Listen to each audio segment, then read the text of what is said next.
my knife and let me to go bang. Hey, what's up guys? Now, I'm gonna make this quick and simple. This is the only Pakito guide you will ever need. Mark my words, okay? I'm gonna show you 3 combos, 3 builds, and I'm gonna explain some other small things about Pakito as well. Alright, so let's get into it. The first combo that everyone needs to know, I'm gonna put it on the screen right now. This is 2, 2, 1, 3, 2. Alright, this combo right here is your maximum speed burst damage combo. 2, 2, 1, 3, 2. This combo will realistically in matches do like 7,000 or 8,000 damage to an enemy within like 2 seconds, okay? Really important combo.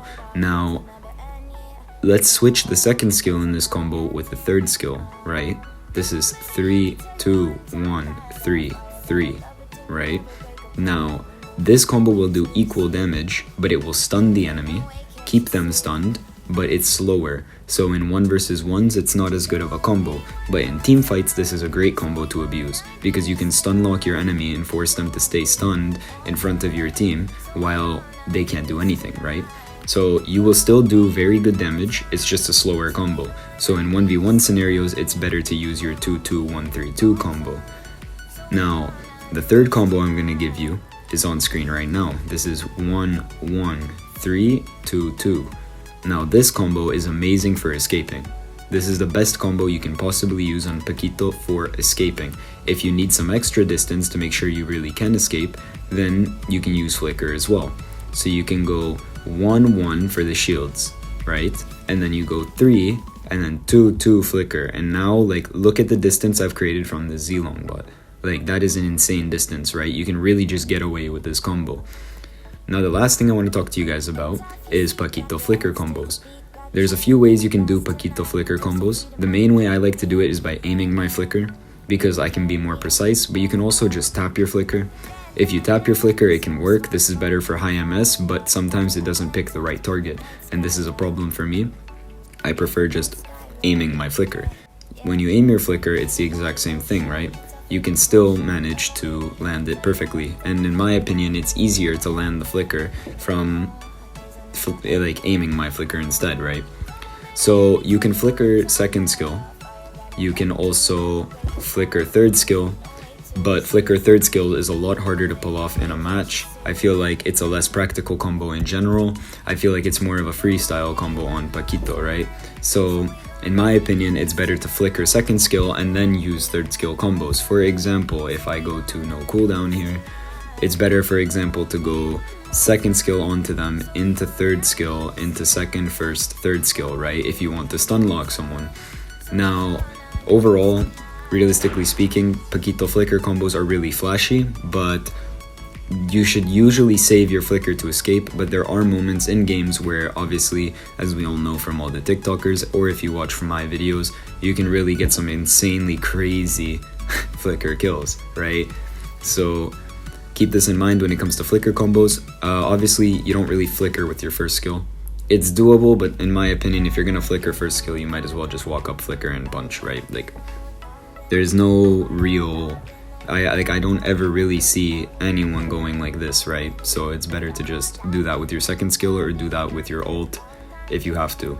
It's like the Flicker combos are the exact same on Pakito here. It's like 2, 2, 1, 3, 2, right? Or on the other hand, you can also do it with the stun lock combo, which I prefer to just do it with 2 stuns instead of 3, which would be, this would be a 2, 3, 2, 1, 3, right? So keep these combos in mind. I know I said 3 combos, but this is without counting Flicker combos, so I will put all 5 combos on the screen right now for you guys to see. Now, the last thing I want to talk about with Pakito is just kind of a known rule when you play him. You never want to use third skill, and you never want to use first skill after third skill. So you never want to go skill 3 into skill 1, and it's simply just because you can't hit the skill 1, right? So you want to actually second skill to get closer, or you want the second skill into first skill into third skill, right? So you're either going to be doing 2, 1, 3, or you're going to be doing a 3, 2, 1, right? Like there's always a second skill in between the first skill and the third skill to make sure that you close that gap. That's something really important for you guys to understand. Overall though, I think as you guys play Pakito, you will understand that he's a really easy hero to play. I'm just going to give you guys 3 builds now. Now, when you are learning Pakito, the first build you actually want to use on him, because it makes you pretty tanky and hard to kill, would be something along the lines of this. Now, in terms of your emblem, you're going to run Fighter Emblem, Rupture, Festival of Blood, and Lethal Ignition. When you run these items, it's going to make you extremely tanky. Your damage won't be top tier like my damage, it won't be maximum burst damage, but your sustain will be really good, so it's really good for when you are just starting out learning Pakito. The second build I'm going to recommend, you just sell your Dominance Ice and you build a Malefic Roar. Same exact build, just build a Malefic Roar for the extra damage, right? Now the third build I recommend is where you actually use a full damage Pakito build, such as this, where you just have him on Fighter Emblem and Bloodlust Axe, so you'll still get good sustain, but the difference is that you will have very high damage as well.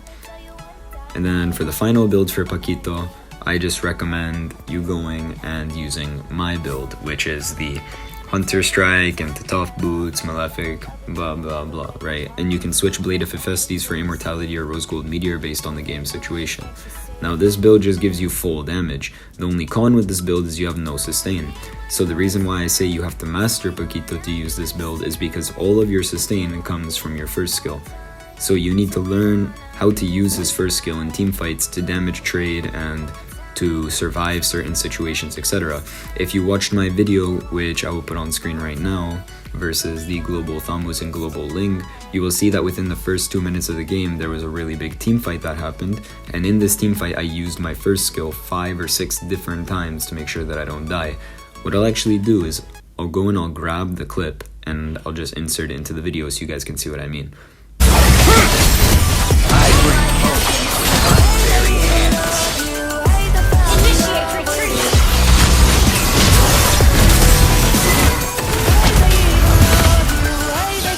Resilient, strong, and determined. Slain an enemy.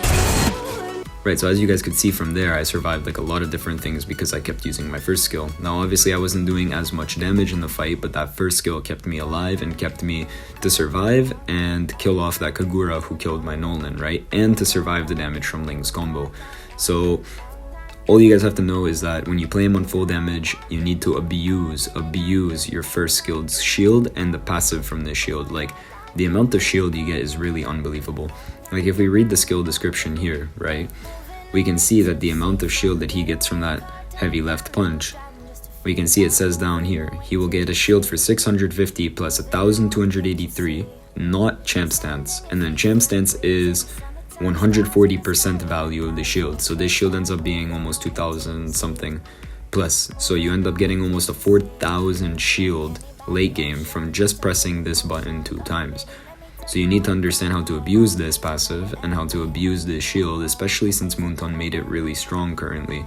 Like, this shield can make you survive some really crazy situations and can give you the opportunity that sometimes if you're on 1 HP, as I'll show right here, sometimes if you're like on really low HP, you can actually come out of a bush and combo someone, because you can just show up on top of them and get that first skill shield, and that little shield makes it so you survive. Like, to give you guys some perspective on how broken this shield is, look at this. Like, that's stupid, right? So you have to understand, Pakito doesn't need a sustain build because the amount of shield that this guy gets is really stupid. I hope you guys enjoyed this tutorial, or at least benefited from this tutorial to some extent. And yeah, I'll see you guys in the next one.